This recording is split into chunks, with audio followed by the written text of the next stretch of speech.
na sobrang nahihirapan tanggapin ang mga dokumentong kinakailangan para sa impeachment trials.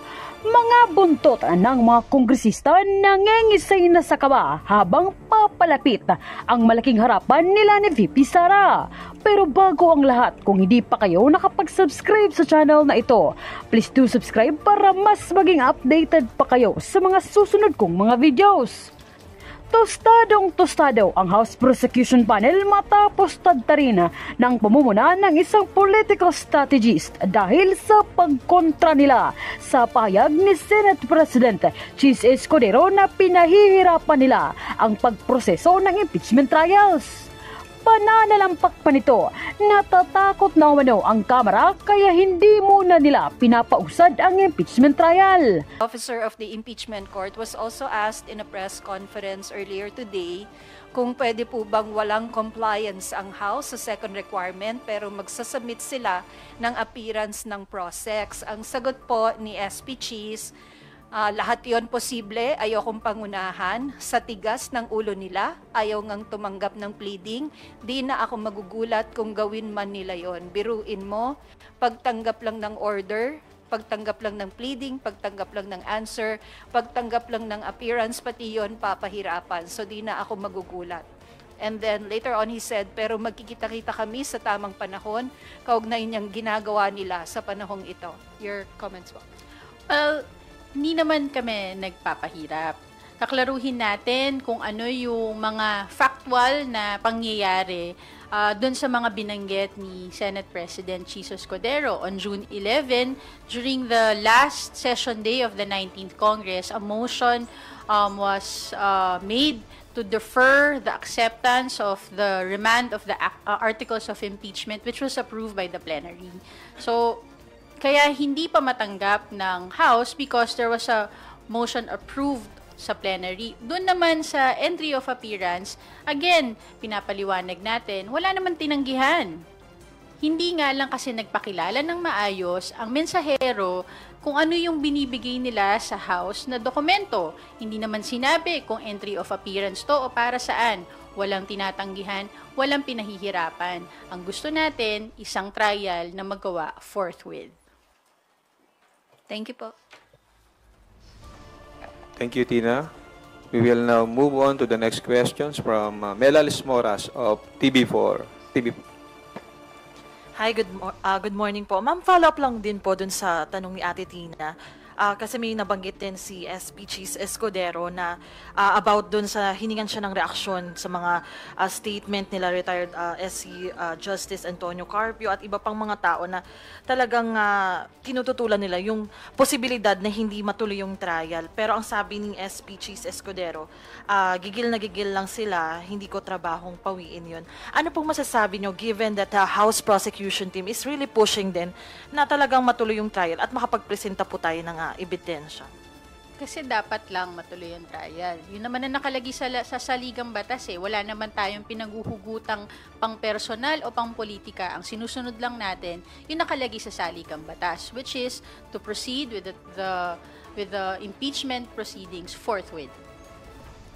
So, hindi naman po yun panggigigil, kumbaga, alinsunod lang sa Constitution. Sumusunod lang po tayo sa alintuntunin ng saligang batas. Okay. Tanongin ko lang po, ma'am, si Attorney Agay Cruz. Welcome po sa House. Ma'am, by Monday, June 30, 12 noon, officially start na po kasi yung pagiging congresswoman nyo talaga. Kayo po ba as early as now? Are you planning to file bills now or may mga naihanda na kayo? At ano po kaya yun, if ever? Thank you very much po, no? Ma'am, gusto ko talaga sabihin, thank you for your wonderful question. Siyempre po bilang ngayon ay papasok at upon June 30, I'm coming from an executive role and excited also to bring my experience po bilang isang punong bayan pagdating po sa mga nakikita ko na mahalagang mga dapat na i-prioritize po ng ating administrasyon. Marami po tayong mga hinahanda na mga batas and also to advocate siyempre yung mabigyan ng pondo yung mga programa po. So, especially for health, para po sa education. And ako coming po from a province na Central Luzon, na kami po ay flood prone.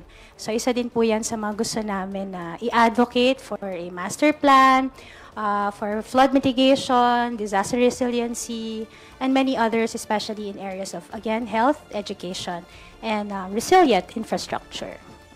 Opo. Ma'am, nabanggit nyo kanina, isa rin kayong lawyer. As a lawyer, are you willing to extend your expertise or views din sa ating House prosecution team na nag-aasikaso ng impeachment?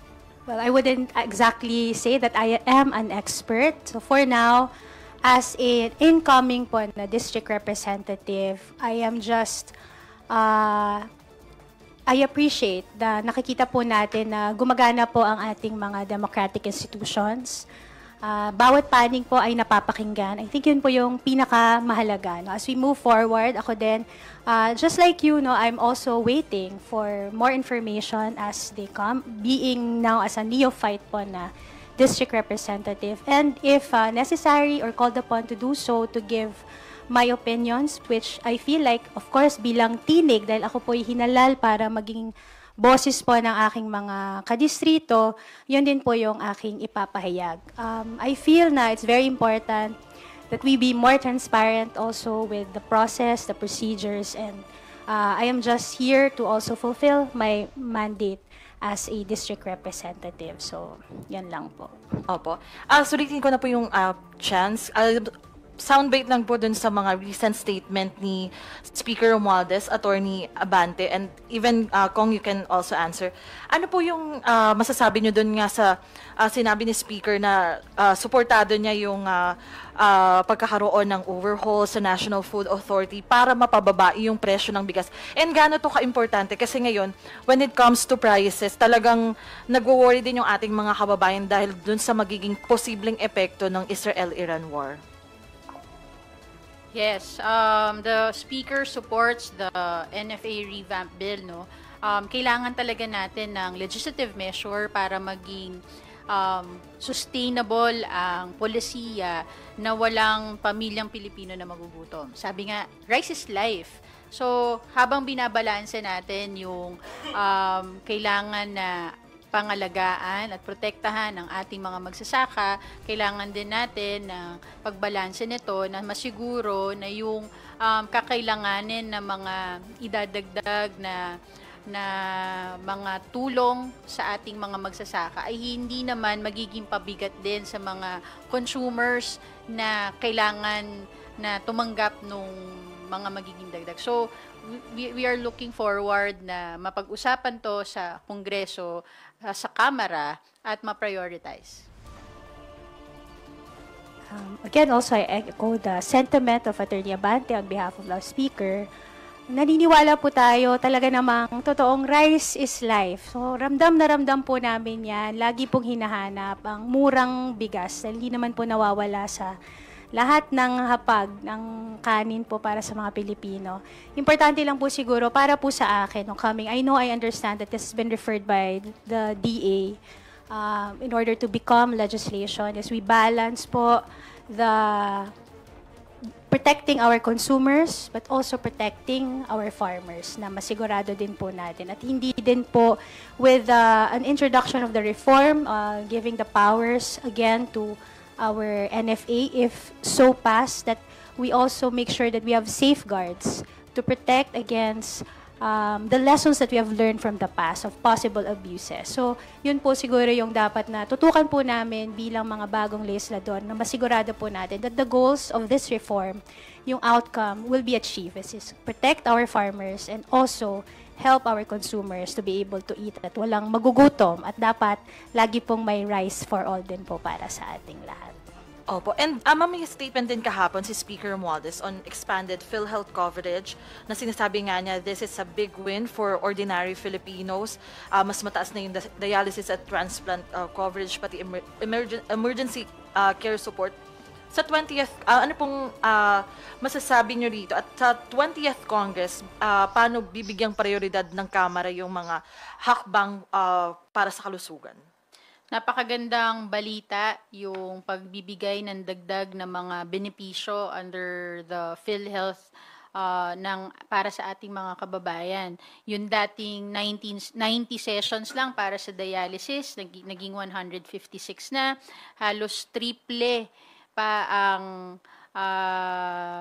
ang binabayad kada session. So, kailangan talaga natin natutukan na masiguro na may magiging magandang health services para sa mga Pilipino. At handa naman din ang Kamara sa pangunguna ni Speaker Martin Romualdez na siguraduhin na etong mga goals ng administrasyon ay matutugunan para naman din sa mga Pilipino. Again, also, syempre, definitely napakahalaga po ng magiging role ng PhilHealth para talagang maisakatuparan po natin yung sinasabing universal access to healthcare. Ako po galing po sa LGU, nakikita ko po na marami pang gaps in terms of really finalizing or making the specific arrangements dun sa pagpopondo po ng mga LGUs, ng mga local hospitals, ng district hospitals, para yung mga PhilHealth benefits talaga po nating ma-maximize. Very much welcome yung expanded po na mga coverage for dialysis. Napakadami pong dialysis patients, kung alam nyo lang po, at underserved. So, this 20th Congress, we hope to advocate for more dialysis specialty centers also na lahat ng government natin na hospitals ay magkaroon or even our primary care facilities.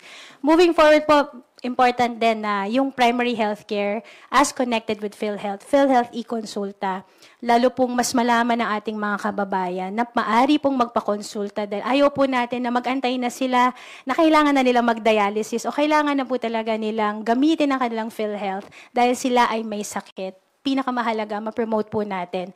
Preventive at the primary healthcare level, they know that they are covered by their PhilHealth benefits through the PhilHealth e-consulta. I think this is something also that we can advocate more aggressively this 20th Congress.